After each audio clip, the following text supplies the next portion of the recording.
समृद्ध नेपाललाई सार्थक बनाउन कृषिको व्यावसायीकरण र औद्योगिकीकरण, समग्र कृषि क्षेत्रका गतिविधिहरू, कृषिको व्यावसायीकरणको पथमा आउने समस्या चुनौतीहरूको उजागर गर्दै कृषिका सम्भावना र अवसरहरूको खोजीमा कटिबद्ध कृषि किसान र विज्ञ संघको सवाल जवाब कार्यक्रम कृषि सवाल।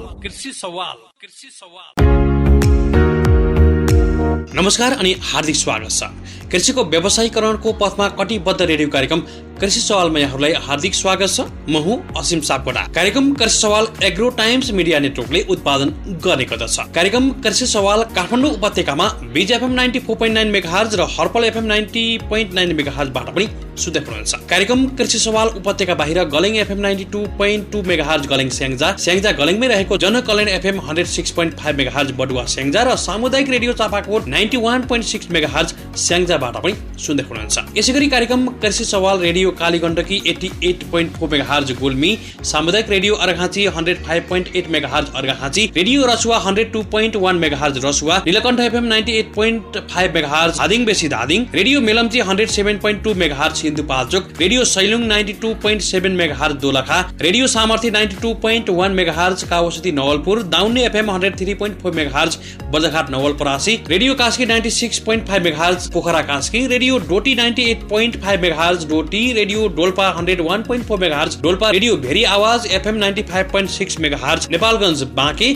सौगात एफएम 103.6 मेगाहर्ज, यसैगरी बैतडीमै रहेको रेडियो बैतडी 95.4 मेगाहर्ज बैतडी, सामुदायिक radio Melauli FM 101.2 megahertz Melauli Baitadi, radio नयाँ नेपाल 104.5 मेगाहर्ज दार्चुला र रेडियो पाल्पा 97.1 मेगाहर्ज रामपुर पाल्पाबाट पनि सुन्दै हुनुहुन्छ। हामीले कार्यक्रम कृषि सवालमा आज पनि कार्यक्रमको सुरुवातमा कृषि समाचारलाई राख्ने प्रयास गरेका छौँ भने कार्यक्रमको दोस्रो खण्डमा डाक्टर रबिन श्रेष्ठसँग गरेको कुराकानीको सम्बन्धित अंशलाई यहाँहरूमा प्रस्तुत गर्ने प्रयास गरेका छौँ, जहाँ हामीले स्वास्थ्यको लागि हामीले ध्यान दिनुपर्ने कुराहरू सँगसँगै खानपान स्वस्थ जीवनको आधार रहन्छ नै हामीले खानपानबाट स्वास्थ्यलाई कसरी जोगाउन सकिन्छ भन्ने कुराको सम्बन्धित अंशलाई पनि यहाँहरूमा आज राख्ने प्रयास गरेका छौँ। सँगसँगै हामीले अन्य विषयहरू पनि राख्नेछौँ र यति बेला भने हामीले कार्यक्रमको सुरुवातमा कृषि समाचारलाई यहाँहरू समक्ष राख्ने प्रयास गरेका छौँ। युवा तथा साना व्यवसायी स्वरोजगार कोषले 12,000 बेरोजगार युवालाई स्वरोजगार बनाउने भएको छ। कोषले चालु आर्थिक वर्षमा ती युवालाई लक्षित गरेर 5 नयाँ कार्यक्रम मार्फत स्वरोजगार बनाउन सुरुवात गरेको छ। आर्थिक अभावका कारणले स्वरोजगार बन्न नसकेका युवालाई कोषले 2 लाख सहुलियत दरमा ऋण उपलब्ध गराउन सक्नेछ। कोषले सहकारीमा आधारित साझेदारी कार्यक्रम, कोशी इकोनोमिक करिडोर कार्यक्रम, भेरी कर्णाली इकोनोमिक करिडोर कार्यक्रम, काठमाडौँ उपत्यकाका स्वरोजगार कार्यक्रम र तराई मधेस स्वरोजगार कार्यक्रम जस्ता 5 कार्यक्रम सञ्चालन गरेर 12,000 युवालाई स्वरोजगार बनाउन थालिएको कोषका कार्यकारी उपाध्यक्ष डाक्टर कल्याण रोक्काले जानकारी गराए। उनले अहिले ती कार्यक्रमको सञ्चालनका लागि अनुगमनको कार्य भइरहेको, चाँडै नै युवालाई कर्जा प्रवाह गरेर स्वरोजगारमुखी कार्यक्रम सञ्चालन गरिने बताए। ती युवालाई आफूले जाने सिप क्षमता र ज्ञानका आधारमा व्यवसाय सञ्चालन गर्नका लागि कोषले 3.2% ब्याजमा 2 लाख उपलब्ध गराउने भएको छ। कोषले स्थानीय तहसँग सहकारी गरेर युवालाई स्वरोजगार बनाउने छ। स्थानीय तहबाट 3.5% ब्याजमा ऋण लिए कोषले तिनै स्थानीय तहमा बेरोजगार युवालाई स्वरोजगार बनाउन 2 लाखका दरले 3.2% ब्याजमा ऋण लगाउन सक्नेछ। सरकारले मल कारखाना स्थापना गर्ने प्रस्ताव मन्त्री परिषदबाट स्वीकृत गरेको छ। कृषि तथा पशुपन्छी विकास मन्त्री पद्मा कुमारी अर्यालले पेश गरेको सो प्रस्ताव मन्त्री परिषदको बैठकले स्वीकृत गरेको कृषि मन्त्रालयले जनाएको छ। वर्षेनी रासायनिक मलको अभावमा नेपाली किसानहरूले भोग्दै आएको समस्याको दीर्घकालीन समाधानका लागि सरकारले मल कारखाना स्थापना गर्न लागेको कृषि मन्त्री अर्यालले जानकारी गराइन्। मुलुकको तत्कालीन समस्या समाधान हामीले गरिसकेका छौँ। हामीले मलको दीर्घकालीन समस्या समाधान गर्ने हेतुले सरकारले मल कारखाना स्थापना गर्ने प्रक्रिया अगाडि बढाएको छ। मन्त्री अर्यालले भनिन्, यस वर्ष मलको अभावमा किसानहरू छटपटाउनु पर्ने छैन, उत्पादनमा कमी आउने छैन, मध्यकालीन समस्या समाधानका निम्ति प्रक्रिया अगाडि बढिसकेको छ। मन्त्री परिषद बैठकले नेपालमा रासायनिक मल कारखाना स्थापना र सञ्चालन सम्बन्धी अध्ययन प्रतिवेदन 2077 स्वीकृत गर्दै कृषि तथा पशुपन्छी विकास मन्त्रालयले रासायनिक मल कारखाना स्थापना गर्नका निम्ति प्रक्रिया अगाडि बढाउन समेत स्वीकृत प्रदान गरेको छ। सार्वजनिक निजी साझेदारी अर्थात् PPP मोडालिटीमा नेपालमा रासायनिक मल कारखाना स्थापना गर्ने कार्यलाई व्यवस्थित बनाउन कृषि तथा पशुपन्छी विकास मन्त्रालयले आवश्यक पर्ने कार्यविधि तयार गरी लागू गर्न तथा अगाडि बढाउनको लागि पूर्वाधार निर्माण कार्य गर्न लगानी बोर्डको कार्यालयलाई जिम्मेवारी दिने समेत निर्णय गरेको छ।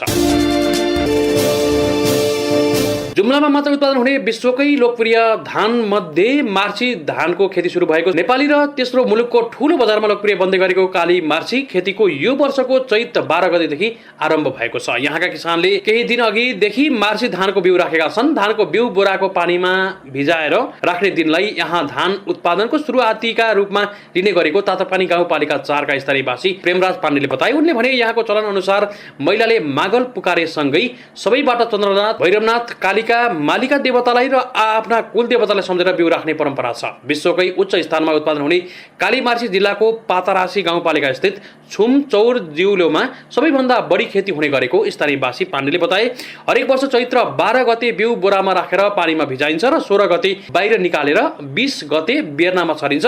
हरेक वर्ष चैत्र 20 गते कर्णालीका केही जिल्लामा मार्ची धानको बिउ घरमै उत्पादन गरी बेर्ना छर्ने गरिन्छ। चैत्र 12 गतेलाई यहाँको परम्परा अनुसार बारुवा पनि भन्ने गरेको चन्दननाथ नगरपालिका 10 का स्थानीयवासी विष्णु भण्डारीले बताए। तिला गाउँपालिका 1 स्थानीयवासी माने रावतका अनुसार चैत्र 16 गते भिजाएको धानको चिउरा कोट्ने र खाने चलन पनि छ। मार्ची धान विभिन्न रोगको औषधिका रूपमा प्रयोग गरिन्छ। यसको रातो भातको खीर निकै स्वादिलो हुन्छ। घरका सबै दिदीबहिनी एक आपसमा चिउरा कोट्ने चलन छ र यो चलन बिस्तारै लोप हुँदै गरेकोमा स्थानीयवासीहरूले फेरि जगाउने प्रयासमा पनि लागेका छन्। जिल्लामा 2800 हेक्टरमा धान खेती हुने गरेको कृषि विकास कार्यालय जुम्लाका प्रमुख बालकराम देवकोटाले जानकारी गराए।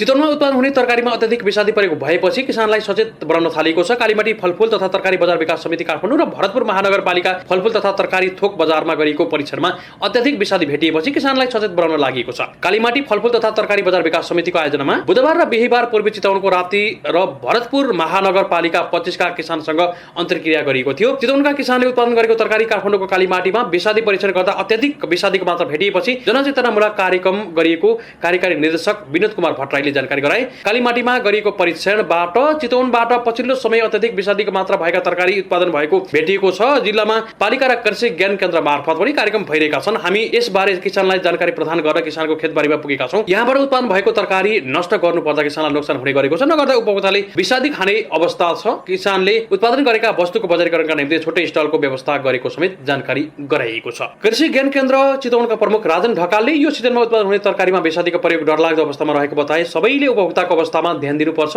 उपभोक्ताको स्वास्थ्यमा ध्यान दिनुपर्छ। विषादी हालेर पर्खनु पर्ने समय अवधि नपुगी बजारमा लैजाँदा विषादीका अवशेषहरू भेटिने गरेका छन्। भरतपुर 25 अमृत नगरका युवा कृषक लेखनाथ भुसालले विषादी प्रयोग किसानको बाध्यता भएको बताए। अधिकांश किसान साक्षर छैनन्। उनले भने सबै कुरामा एग्रोभेटको विश्वास गर्ने परिपाटी छ। उनले यो समस्या समाधान गर्न किसानले मात्रै गर्न नसक्ने बताए। उच्च दरमा हुने विषादी बिक्री वितरणमा सरकारले नै रोक लगाउनु पर्ने उनीहरूको धारणा रहेको छ। किसानले किरा चाँडै मरोस् र तरकारी धेरै फलोस् भनी जथाभावी विषादी प्रयोग गर्ने गरेको पाइएको छ। गाउँघरमा अवैध रूपमा विषादी बेच्न हिँड्ने क्रम नरोकिएका कारण पनि यस्तो अवस्था भएको बुझिएको छ।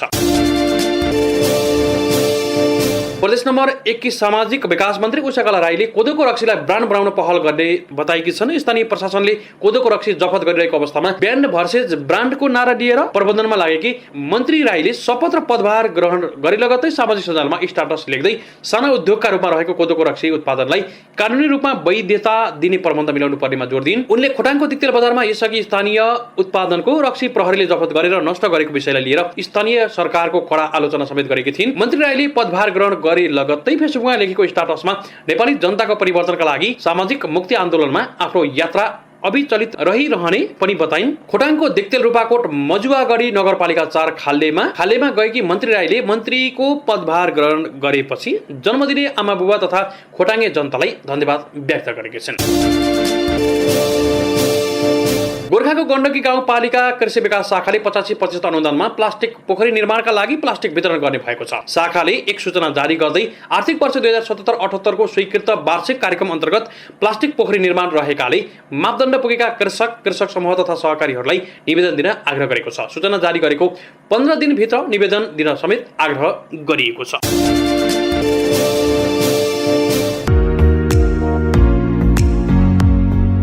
यी थिए कृषि समाचारहरू। अबलाई भने हामीले डाक्टर रविनी श्रेष्ठसँग गरेको कुराकानीको सम्पादित अंशलाई यहाँहरू समक्ष राख्ने प्रयास गरेका छौँ। आज हामीसँग योग तथा प्राकृतिक चिकित्सा विज्ञ डाक्टर रबिन श्रेष्ठ हामीसँग हुनुहुन्छ। आज हामीले विशेष गरी हामीले बिगार्दै गरेको स्वास्थ्य र हामीले अब चाहिँ स्वास्थ्यलाई कसरी सपार्नुपर्छ र हाम्रा खानपानहरू कस्ता हुनुपर्छ भन्ने कुराको सिरफेरमा आज हामी बढी केन्द्रित हुने प्रयास गरेका छौँ। लामो समयदेखि स्वास्थ्यको क्षेत्रमा आबद्ध हुनुहुन्छ आजका अतिथि र विशेष गरी आज हामीले खानपानमा चाहिँ के कुरामा ध्यान दिनुपर्छ, सन्तुलित आहार किन आवश्यक छ, हामी यस्तै कुराको सिरफेरमा छलफल गर्ने प्रयास गरेका छौँ। हामी ढिला नगरी आजका अतिथि डाक्टर रबिन श्रेष्ठलाई स्वागत गर्दैछौँ। डाक्टर साहब, यहाँलाई स्वागत छ। नमस्ते। नमस्ते। आराम हुनुहुन्छ? एकदम आराम। डाक्टर साहबको समय कसरी बित्दैछ? आजकल त म स्कुलमा यो हाम्रो योग शिक्षा र प्राकृतिक चिकित्साको बारेमा कार्यक्रम लैजाँदैछु, त त्यसैमा व्यस्त छु आजकल। जस्तो कि डाक्टर साहब, मैले अगाडि पृष्ठभूमिमा केही कुराहरू भने, अब हामीले चाहिँ खाना नजानेर पनि स्वास्थ्य बिगारेका छौँ, कति चिजहरू खाना नपाएर बिगारेका पनि छौँ होला, तर खाना नजानेर पनि हामीले स्वास्थ्य बिगारिराखेको अवस्था पनि छ। यो समग्र रूपमा खानपान र स्वास्थ्यको कुराहरूलाई कसरी लिनुहुन्छ यहाँले? भगवत गीताले पनि के भनेको छ भन्दाखेरि हाम्रो शरीर जुन छ त्यो खानाबाट बनेको हुन्छ। यदि खाना जस्तो हुन्छ शरीर पनि त्यस्तै हुन्छ, शरीर जस्तो हुन्छ मन त्यस्तै हुन्छ, होइन? जुन हामीले यदि जुन सोलिड कुरा खाएको हुन्छ, जुन ठोस खाना खाएको हुन्छौँ, ठोस खानाले हाम्रो शरीर बन्दछ र जुन हामी पानी पिउँदछौँ, पानीको जुन सूक्ष्म तत्त्वबाट हाम्रो शरीरको वीर्य बन्छ भन्ने कुरो हाम्रो वेद पुराणहरूमा पनि भनिएको हुन्छ। भनेको मतलब यो हो कि जुन प्रकारको हामी खाना खान्छौँ त्यही प्रकारको शरीर बन्दछ। त्यसमा यदि हामीले राम्रो कुरा खायौँ, पौष्टिक तत्त्व युक्त खाना खायौँ, शरीर त्यही प्रकारले आफ्नो कार्य गर्दै हिँड्छ। र हामीले पौष्टिक विहीन कुरा खायौँ, हामीले आजकलको जुन यो फास्ट फुडको जमानामा जसरी खानेकुरा खाइरहेको छौँ त्यसले हाम्रो स्वास्थ्यलाई प्रतिकूल अथवा नराम्रो अवस्थामा सिर्जना गरेको छ स्वास्थ्यतिर। डाक्टर साहब, जस्तो कि अब हरेक कुराहरू कृषिबाटै, कृषि उपजहरूबाटै खानेकुरा बन्ने गर्दछ। अब कृषिको कुरा सँगै जोडिएको कुरा पनि भयो र अहिले विश्वमा चाहिँ एउटा भनाइ पनि छ र यो सत्यता पनि छ, विश्वमा चाहिँ खान नपाएर भन्दा खान नजानेर मान्छेहरू धेरै मरेका छन्। डेफिनेटली। कसरी लिनुहुन्छ यसलाई? यस्तो जब खाना अहिलेको हामी खाना त खाइरहेको हुन्छ, तर कुन प्रकारको खाना खाइरहेको हुन्छौँ, कस्तो खाना खाइरहेको हुन्छौँ, त्यसले अहम भूमिका खेल्दछ। जस्तै अब हामीले आजकलको खानालाई निहाल्ने हो भने खाना त छ, तर त्यसमा कति पौष्टिकता छ त, कति भिटामिन्सहरू, कति मिनरल्सहरू या जति हामीलाई एन्टिअक्सिडेन्टको क्यापेसिटीमा जुन शरीरलाई चलाउने तत्त्वहरू छ त्यो कति छ त। हामीले खाना त खाइरहेको हुन्छ, जस्तै हामीले भात खाइरहेको हुन्छ, सेतो भात खाइरहेको हुन्छ, तर सेतो भात टन्न खानुहोस्, त्यस प्रकारले हामी खाइरहेको हुन्छ, तर त्यसमा हामीले के पाइरहेका छौँ त? हामीले त पाउन त त्यसमा त एउटा कार्बोहाइड्रेट भन्ने तत्त्व पाउँछौँ, तर त्यो सेतो भातलाई पनि हामीले पचाउन सक्ने या त्यसलाई पचाउन चाहिने तत्त्वहरू त्यो भातमा नहुन सक्छ, होइन? त्यसै गरी जस्तै हामी अब अरू कुराहरूको गर्दै अझ मैदाको कुरा गरौँ, मैदा पनि त खाने चिजै हो। हामीले आजकल अब सेल, होइन, अब तपाईँको पुरी रोटी सबैमा मैदा प्रयोग हुन्छ, तर त्यो मैदा निस्किँदाखेरि त्यसमा पौष्टिक तत्त्वहरू हामी निकालेर खाइरहेको हुन्छौँ, होइन? हामीले खाना त खाइरहेको हुन्छौँ तर पौष्टिकता पाइरहेको हुँदैन, र खाना पौष्टिकता पाएन भने शरीर आफै रोगी हुने कुरा हो। र यसरी नै के छ, आजकलको यो जमानामा हाम्रो यो स्वास्थ्य चाहिँ खराब हुँदै आएको अवस्था। जस्तै अब जति हामी खाना जस्तै अहिले माछा मासुको कुरा गरौँ, माछा मासु त हामी अब दैनिक आजकलको रूपमा दैनिक प्रयोग गर्छौँ। माछा मासुको रूपमा अब जुन उसलाई चाहिने जुन अब तेलको कुरा गरौँ, होइन, तेलमा अब तपाईँले बजारमा हेर्नुभयो भने तेल त्यस्तै प्रकारको छ, होइन, जसमा अब एक त पौष्टिक तत्त्व छैन, अर्को कुरा त्यसमा मिलावट हुन्छ, होइन? यी चिजहरू जुन बाहिरको जुन मिलावट प्लस त्यसमा भएको पौष्टिक तत्त्वहरू सबै निकालिँदाखेरि के हुन्छ, हामीले एम्टी क्यालोरी खाइरहेको हुन्छ। एम्टी क्यालोरीको मतलब त्यो पौष्टिक विहीन खानेकुरा खाइरहेको हुन्छ। डाक्टर साहब, जस्तै कि अब एउटा चाहिँ हामीले सबै चिजहरू चाहिँ हामीले जुन शरीरलाई आवश्यक पर्ने परिपूर्ति गर्ने खाद्य चिजहरू चाहिँ एउटा खान सकेनौँ, सम्भव पनि नहोला सबै चिजहरू खानको लागि। अर्को कुरा चाहिँ हामीले खाएका चिजहरू पनि विषाक्त छन्। डेफिनेटली अहिलेको छ, तर के छ, अहिलेको जमाना विषाक्त छ, तर त्यो सँगसँगै अर्को एउटा मुभमेन्ट जुन हामी अर्ग्यानिकको जुन फार्मिङ कन्सेप्ट आएको छ, यदि अर्ग्यानिकको तर्फबाट हामीले जाने हो भने विषाक्तलाई हामी कम गर्दै लान सक्छौँ। अर्को कुरा हामीले के पनि बुझ्नु सक्नुपर्छ भन्दाखेरि थोरै मात्रामा विष शरीरले पनि पगाल्न सक्छ। एउटा हालसालै जुन एउटा द चाइना स्टडी भन्ने एउटा बुक छ, त्यो बुकमा उनीहरूले एउटा कुनै एउटा देशमा गरेको जुन रिसर्च अनुसार उनीहरूले त्यो रिसर्चमा के पाएको छ भन्दाखेरि त्यहाँका बच्चाहरूलाई कलेजोको धेरै क्यान्सर हुने पाइएको थियो। कलेजको क्यान्सर किन भइरहेको छ पाइरहेको भन्दाखेरि त्यहाँ उनीहरूले मासु प्लस ढुसी भएका यहाँ जुन बदाम बच्चाहरूले त्यो प्रकारको खाना खाइरहँदाखेरि उनीहरूलाई त्यो कलेजोको रोग भइरहेको अवश्य भइरहेको उनीहरूले थाहा पाए। त्यो थाहा पाउँदाखेरि के भयो भन्दाखेरि उनीहरूले यो कम्बिनेसन उनीहरूले हटाएर के गरे भन्दाखेरि जुन ढुसी भएको पिनट छ ढुसी भएको जुन बदाम छ बच्चाले त्यही खुवाए तर मासुको मात्रा कम गरिदियो। यो भन्दाखेरि के पायो भन्दाखेरि ढुसी भएको बदाम त खाइरहेछन् तर उनीहरूको क्यान्सरको सम्भावना या क्यान्सर लाग्ने जुन कलेजको क्यान्सर त एकदम तल आएको छ हैन। भनेको यसको मतलब के हो फेरि ढुसी भएको खानुपर्छ भन्ने होइन। यसको मतलब के भन्दा शरीरले अलिकति विषलाई पचाउन सक्ने शरीर हाम्रो क्यापेसिटी छ तर त्योभन्दा पनि अहिले त्यो एउटा छुट्टै पाटो भयो हैन। तर हामीले आजकल जुन खानामा विषाक्त चिज भए पनि त्यसलाई अब अर्ग्यानिक फार्मिङद्वारा हामीले त्यसलाई हटाउँदै लग्दाखेरि हामीले त्यसमा अर्ग्यानिक चिज त के भन्छ त्यसको पौष्टिक तत्व या जुन माटोबाट उसले जुन पौष्टिक तत्व प्राप्त गर्नुपर्ने हो त्यो चाहिँ एउटा जुन कुनै पनि तरकारी फलफुलले पर्याप्त मात्रामा पाइसकेपछि त्यसलाई हामीले सेवन गर्दाखेरि शरीरमा पौष्टिक तत्व आफै पुग्ने हुन्छ। जस्तो कि डाक्टर साहब अब अहिले नेपाली परिवेशमा पनि धेरै रोगहरू आएका छन्, नयाँ नयाँ रोगहरू आउने गरेका छन् र उपचार एकदमै जिन्दगीभर नै गर्नुपर्ने, जिन्दगीभर नै औषधि खानुपर्ने यस्ता अवस्थाहरूका रोगीहरू धेरै हुनुहुन्छ। र यो बिचमा चाहिँ अब हामीले यस्ता खालका विकल्पहरू पनि खोजिराखेका छौँ। आयुर्वेद हुनसक्छ, प्राकृतिक चिकित्सा अन्तर्गतका विभिन्न विधाहरू, विभिन्न पद्धतिहरू पनि हुन सक्छन्। यहाँ आफै योग तथा प्राकृतिक चिकित्सा विज्ञ पनि हुनुहुन्छ। अब यो अर्थमा चाहिँ हामीले प्राकृतिक चिकित्साहरू चाहिँ यस्ता खालका पद्धतिहरू चाहिँ किन अपनाउन आवश्यक छ? यस विषयमा यसरी बुझौँ, हाम्रो जुन जीवन छ प्राकृतिक चिकित्सा र योग भनेको हाम्रो जीवनसँगै सम्बन्धित विषय हो। यस जीवनसँग टाढा छैन हैन। हामीले यो सामान्य रूपमा प्राकृतिक चिकित्सा र योगामा के भन्दाखेरि जुन प्रकृतिले हामीलाई जुन निर्धारण गरेको एउटा रुल्स एन्ड रेगुलेसन छ, एउटा कानुन छ, नियम छ, त्यसलाई हामीले सहज रूपमा स्वीकार्ने र सहज रूपमा त्यसलाई हामीले फलो गर्दै जाने हो भने हामी रोगबाट धेरै धेरै टाढा हुन्छौँ। जस्तै सामान्य कुरा गरौँ, हामीलाई के प्रकृतिले हाम्रो शरीरको केमिकल यसरी निर्माण भएको छ कि तपाईँ 6 बजेभन्दा अगाडि हामी उठिसक्नुपर्छ शरीरको केमिकल अनुसार हैन। एउटा तपाईँको जुन चाइनिज एकुपङ्क्चरको हिसाबले जाने हो अथवा हाम्रो वेद पुराण हिसाबले जाने हो भने पनि 4 देखि 6 जुन हाम्रो ब्रह्म मुहुर्तको टाइम हुन्छ त्यो टाइममा शरीर हामी उठिसक्नु पर्दछ। एउटा त्यो उठ्ने समय हो र सुत्ने समय भनेको तपाईँको 10 बजे भित्रमा हामी सुतिसक्नुपर्छ। 10 देखि 6 को जुन एउटा सामान्य जो हामी त सुत्नेको समय हो। दिन भनेको एक्टिभिटिजको कार्य हो, राति भनेको सुत्ने काम। मतलब दिनभरि जुन हामी कार्य गरेको छौँ त्यो कार्यलाई विश्राम दिने र शरीरलाई पूर्ण जागरण गर्ने अथवा शरीरलाई फेरि डिटक्सिफाई गर्ने काम राति हुन्छ। तर यसलाई चाहिँ हामी फलो गरेर आउँदैन हैन। त्यसमा पनि अब कति कुन समयमा खाने, कसरी खाने, किन खाने, यो विषयहरूलाई यदि हामीले सामान्य रूपमा पनि हामीले जान्न सक्यौँ, बुझ्न सक्यौँ भने 80% जति रोगबाट हामी टाढा हुन्छ। एउटा चाहिँ जस्तै यहाँले भन्दै हुनुहुन्थ्यो त्यो विषयलाई पछाडि जोडौँला। खानपानको ठ्याक्कै हाम्रो सेड्युल पनि छैन। अर्को कुरा चाहिँ सन्तुलित आहार पनि छैन। हामीले के खानुपर्छ भन्ने कुराहरू हामीलाई सबै कुराहरू आवश्यक हुन्छ र हामीले सबै कुराहरू पाइराखेका पनि हुँदैनौँ। अब यसलाई चाहिँ हामीले कसरी मेन्टेन गर्ने, सकेसम्म त अब सन्तुलित आहार सबैले खानुपर्छ भन्ने कुरा त सबैमा रहन्छ। अहिले लाखौँ दर्शकहरूले हेर्दै गर्दा पनि केमा पाउने रहेछन् र के खानुपर्ने रहेछ भन्ने कुराहरू जिज्ञासा पनि भइराखेको छ। के भन्नुहुन्छ यो विषयमा? यो विषयमा हामीले सामान्य रूपमा के बुझ्नु भन्दाखेरि जुन हाम्रो समाजमा अथवा जुन कृषि क्षेत्रलाई पनि हामीले हेर्ने हो भने एउटा पार्टिकुलर सिजनमा अथवा पार्टिकुलर मौसममा ती केही प्रकारका तरकारीहरू अथवा त्यो प्रकारका फलफुल मात्र उब्जिने हुन्छ। त्योभन्दा अरू आजकल अब जो हरित गृहको प्रभावले अथवा तपाईँ यो कृषिको टेक्नोलोजी डेभलप गर्दा एउटा मौसममा फल्ने प्राकृतिक रूपमा फल्ने तपाईँले अप्राकृतिक रूपमा अर्को मौसममा पनि फलाउन सक्नुहुन्छ।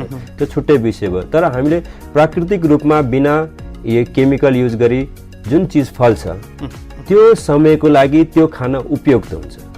जस्तै अहिले चिसो छ, अहिले सुन्तरा बजारमा धेरै पाइन्छ होइन। अहिले तपाईँ बदामको सिजन छ।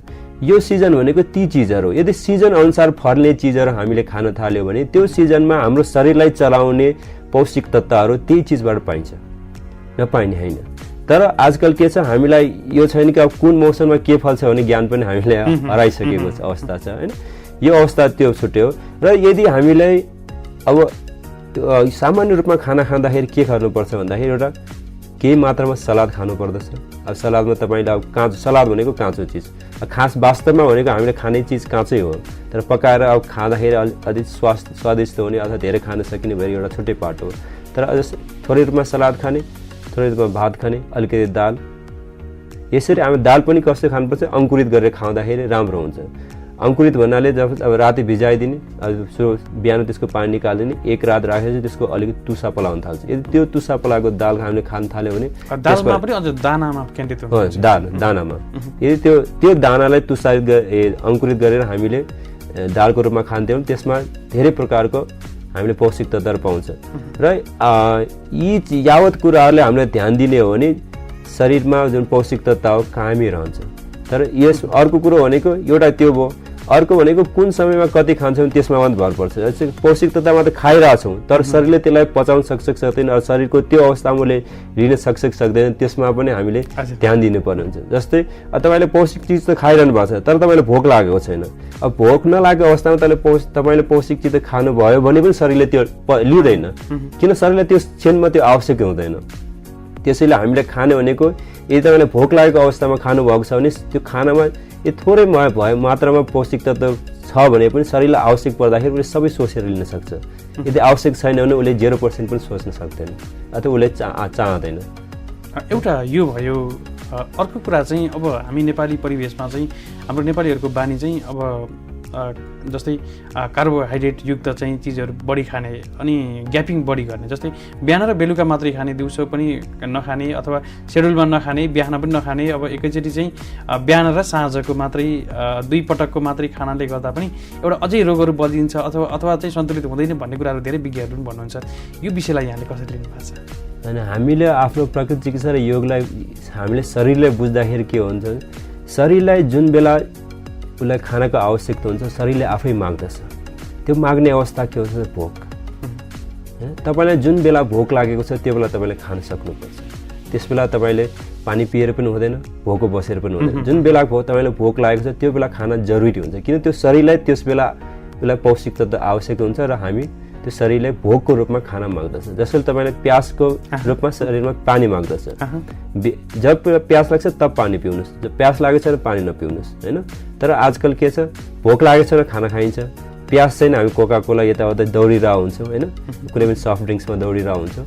यदि यी चिजलाई हामीले कन्ट्रोल गर्न सकियौँ भने, र जस्तै तपाईँले अब अफिस आवरमा हुन्छ खाना सकिएन, भोक लागेको छ भन्दाखेरि अब तपाईँले अब कुनै पनि ऑयली चिज अब बजारमा जाने फास्ट फुडमा जानु भन्दाखेरि एउटा फल खानुहोस्, त्यो प्रकारको कुनै जुन फल छ कुनै पनि फल खान सक्नुहुन्छ, फलले तपाईँले आफ्नो पेट भर्न सक्नुहुन्छ, त्यसमा कुनै ऑयली चिज खानु सक्नुहुन्छ। यदि पैसाको कुरो गर्ने हो भने आजकल फलै सस्तो छ तपाईँले होटल भन्दा होइन। यसरी हामीले म्यानेज गर्न सक्यो भने जुन अफिस जाने मान्छेहरूले पनि एउटा जस्तै घरबाट केही चिज बोकेर लाग्न सक्छ, अथवा झोलामा फलफुलहरू अथवा अलि जस्तै नरिवलहरू बोकेर लाग्नुहुन्छ, ड्राई फ्रुट्सहरू बोकेर लाग्न सक्नुहुन्छ, होइन। ड्राई फ्रुट्स पनि तपाईँ राति भिजाएर त्यो डब्बामा राखेर तपाईँ अफिस आवर लान सक्नुहुन्छ।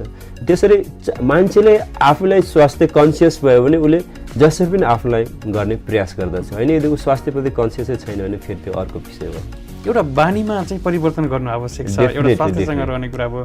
र हामी बानी पर्या हुँदैनौँ कि धेरै जसो चाहिँ यही समस्या छ, हामीमै त्यही समस्या देखिरहेको छ, नजानेको कुरा पनि होइन। र हामीले चाहिँ यो बानीलाई चाहिँ ठ्याक्कै अवलम्बन गर्नै जानेनौँ, सकेनौँ, अथवा चाहिँ हामीले अझै अवेरनेस भएन, यो कुरा कसरी लिनुहुन्छ यहाँले? होइन, त्यो अवेरनेस भन्दा पनि हामीले त्यसप्रति ध्यान नदिएको होइन। तपाईँले अब अहिलेको शिक्षा खासमा शिक्षाले जुन बच्चैदेखि हामीले जुन शिक्षा, स्वास्थ्यको शिक्षा अथवा यो शरीर विज्ञानसँग शिक्षा हामीले बच्चैदेखि यदि हामीले त्यो मानसपटलमा घुसाउने हो भने, मानसपटल राखिदिने हो भने त्यो अटोमेटिकली चलिरहन्छ। र मेरो अहिलेको अभियान पनि त्यही चलिरहेको छ कि बच्चैदेखि जुन स्कुलमा जुन बच्चैदेखि उसलाई खानपिनको अथवा योग अभ्यास, खानपिन, प्राकृतिक चिकित्साको बारेमा अथवा प्राकृतिक रहनसहनको बारेमा यदि हामीले बच्चैदेखि उनीहरूलाई त्यसमा ढाल्न सक्यौँ भने त्यो बानी विकास डेफिनेटली विकास हुँदै आउने कुरो। र अर्को कुरो हामीले आफै पनि कन्सियस भएर बुझ्ने हो। यदि हामीलाई अहिले कसै तपाईँ आफ्नो क्षेत्रमा व्यस्त हुनुहुन्छ, म आफ्नै क्षेत्रमा व्यस्त हुन्छु, होइन। तर त्यो व्यस्त हुने अवस्थामा जुन तपाईँको खानपिनले त्यो तपाईँको क्रिएटिभिटी बढाउँछ कि बढाउँदैन त्यो कुरा पनि हामीले हेर्नुपर्छ। र तपाईँले अझै मेरो क्रिएटिभिटी बढाउनु छ अथवा मेरो कार्यक्षमता अझै बढाउनु छ भने त्यसमा यदि तपाईँले त्यसतिर सोच्नु भने त्यो डाइटले तपाईँ आफै कन्सियस हुनुहुनेछ। यसरी हामी लिङ्क गर्न सक्छौँ। डाक्टर साहब, हामी कुराकानीको अन्तिममा छौँ। हुन त अझै केही समय छ, हामीले यो समयलाई पनि अझै भरपुर फाइदा स्वस्थ लाभ दिन सकिन्छ कि भनेर पनि हामी लागिराखेका छौँ। अब हामीले चाहिँ एउटा सन्तुलित आहारको कुराहरू पनि भयो र हामी नेपाली परिवेशमा चाहिँ अब हुन सक्ने कुराहरू पनि धेरै छन्, सम्भावनाका कुराहरू पनि सँगै छन् र अहिले हाम्रो ठ्याक्कै हेल्थ बिग्रेको यो समयमा चाहिँ यहाँसँग यसरी कुराकानी गर्दै एउटा सबै दर्शकहरूलाई एउटा अझै जानकारी दिन पाउँदा म आफैलाई पनि गौरवान्वित पनि ठानेको छु। अब हामीले चाहिँ अब स्वास्थ्यको ठ्याक्कै हेरचाह गर्नको लागि चाहिँ के कुरामा ध्यान देख्नुपर्ने देख्नु भएको छ यहाँले चाहिँ? तत्कालै स्वास्थ्यको लागि अरू सामान्य रूपमा के गर्नु पर्दैन। सामान्य रूपमा के यदि मेन्टेन गर्ने हो स्वास्थ्यलाई सामान्य रूपमा मेन्टेन गर्दा तपाईँ टाइममा सुत्नुहोस्, टाइममा उठ्नुहोस्। 10 बजे पछाडि हामी अब ल्यापटपमा चलिन्छ, मुभी हेर्छौँ। 9:30 बजे हाम्रो शरीरमा सुत्ने प्रोसेस हुन्छ या शरीरलाई सुताउने जुन प्रोसेस हो त्यसमा केमिकल निस्किन्छ। 9:30 बजे जुन मेलाटोनिन भनिन्छ त्यो भनेको शरीर सुत्नलाई निक्ने केमिकल हो। त्यो पछि तपाईँ सुत्नु आवश्यक हुन्छ। त्यो पछि हाम्रो जीआई सिस्टम अथवा हाम्रो जति शरीर इन्टरनल अर्गानहरू जति छ सबै सुत्ने प्रोसेसमा हुन्छ, तर हामी दिमागले जागिरा हुन्छौँ। त्यो गर्दा शरीर एकतर्फ मन एकतर्फ हुन्छ, त्यो कहिले पनि गर्नु हुँदैन। त्यसैले 10 बजेभित्रमा तपाईँ सुतिसक्ने, बिहान म्याक्सिमम् 6 बजेभन्दा उता क्रस नगर्ने। 6 बजे वरै तपाईँ उठिसक्नुभयो एकदम राम्रो हुन्छ। पहिला यो हामीले सुताएको जुन प्रोसेस छ त्यसलाई हामीले एकदम मेन्टेन गर्नु जरुरी छ। र अर्को भनेको बिहान तपाईँ उठ्ने बित्तिकै 2-3 ग्लास पानी पिउनुहोस्। धेरै चिसो मौसम छ भने अलिकति गुनगुना बनाएर पानी पिउनुहोस्, तर डेफिनेटली बिहान उठ्ने बित्तिकै 2-3 ग्लास पानी पिउनुपर्छ। र कहिले चियालाई कफीलाई छोडिदिनुहोस्। त्यसमा पनि तपाईँ दुध हालेको चिया कफी त्यसमा पनि चिनी एकदम स्वास्थ्यलाई खराब हुने कुरा हो, त्यो कुरो छोडिदिनुपर्छ। र जब पनि तपाईँलाई भोक लाग्छ, भोक लागेको बेला खाना खानुहोस्, ठोस लागेको खाने कुरो खानुहोस् र एकदम ध्यान दिएर चपाएर खाँदाखेरि राम्रो हुन्छ। जति तपाईँले ध्यान दिनुहुन्छ, जति तपाईँले त्यसलाई अझै महसुस गरेर खानुहुन्छ त्यति त्यो शरीरको लागि फाइदाजनक हुन्छ। र टाइममा खानुहोस्। यदि तपाईँले अब जस्तै भोक लागेको अवस्थामा तपाईँले खाने अवस्था छैन अथवा त्यसै चाहिँ त्यो एउटा पार्टिकुलर टाइम मेन्टेन गर्नुहोस्, त्यही टाइममा तपाईँ खाने गर्नुहोस्। र अर्को कुरो भनेको खानासँग कहिले पनि पानी नखानुहोस्। त्यो एउटा अहिले जति पनि नेपालीको जुन ग्यास्ट्रिकको समस्या छ सबभन्दा मूल कुरो यही छ। हामी के खाना खान्छौँ त्यसपछि टन्नै पानी पिउदिन्छौँ, त्यो कहिले पनि गर्नु हुँदैन। यदि खानाको ग्यापमा तपाईँले गर्छौँ आधा घन्टा अगाडि र खाना खाएपछि 1 घन्टाको जुन ग्याप छ त्यो ग्याप चाहिँ हमेसा मेन्टेन गर्नुपर्छ। र अर्को कुरो भनेको तपाईँले खाना खाँदाखेरि यदि काँचो कुरो चाहिँ तपाईँको कमसेकम 50% हारेहरूमा हुनुपर्छ, 50% तपाईँ पाकेको खानेकुरा हुनुपर्छ। यदि अब स्वास्थ्यलाई त्यो पनि अब त्यो मान्छेको कुन काम के छ उसको त्यो अनुसारमा भर पर्छ, तर सामान्य रूपमा हामीले गर्दाखेरि 40 देखि 50% तपाईँको काँचो र 50% पाकेको खाँदाखेरि के हुन्छ शरीरलाई राम्रो पनि हुन्छ। जुन पाकेको चिजमा त्यस्तै खासै पौष्टिक तत्त्व जति हुँदैन जति हाम्रो काँचो चिजमा हुन्छ। र त्यो काँचो चिजमा पहिला काँचो चिज खानुहोस्, राम्रोसित खानुहोस्, त्यसपछि पाकेको दाल भात तरकारी खानुहोस्। अब काँचो चिज भनेको सलाद खाने हो होइन, त्यो टन्ड सलाद खानुहोस्, त्यसपछि अलिकति यो पाकेको खानेकुरा खानुहोस्। र त्यसरी अर्को कुरो त्यो। अनि बिहान तपाईँको 7 देखि 9 बजे बिचमा तपाईँले अब नास्ता गर्नुहुन्छ भने नास्ता गर्नुहोस्, होइन खाना खाने समय बानी छ भने खाना खानुहोस्। र राति तपाईँको 8 बजेभन्दा अगाडि खास त अब हामीले पुरानोले हेर्दाखेरि अब सूर्य बित्नुभन्दा अगाडि नै होइन सूर्य अस्ताभन्दा अगाडि नै खाना खानु पर्दछ रात्रि। त्यो साइन्टिफिक पनि आफ्नै अवस्था छ, तर सक्नु भने राति 8 बजेभन्दा अगाडि तपाईँले खाना खाइसक्नुपर्छ। एटलिस्ट 2 आवर्स तपाईँले सुत्नुभन्दा अगाडि मेन्टेन गर्नुपर्ने हुन्छ, रेस्टको आवश्यकता हुन्छ। अब योग तथा प्राकृतिक चिकित्सा विज्ञ पनि हुनुहुन्छ यहाँ। अब समय धेरै छैन, आज प्राकृतिक चिकित्साको विषयमा बढी केन्द्रित हुन पनि म खोजेका थिएँ, तर हामी अलिकति खानपानमै बढी केन्द्रित भएको हुनाले पनि हामीले समय यतातिर खर्च पनि गरेका छौँ र धेरै दर्शकहरूलाई काम पनि लाग्दैछ यो विषय। अब योग चाहिँ हाम्रो शरीरलाई किन आवश्यक छ? योग भनेको खास हाम्रो जुन हाम्रो कन्सियस छ हेर्नुहोस्। अब हामीले अब जनावरले अथवा हामीभन्दा अरू क्रिएचरलाई हेर्ने हो भने हामीसँग उनीहरूभन्दा एक्स्ट्रा भएको के भन्दा हामीसँग कन्सियसनेस हो होइन, हाम्रो चेतन तत्त्व। योगले हाम्रो त्यो चेतनालाई बढाइदिने हो होइन। यो खास शरीरको लागि होइन।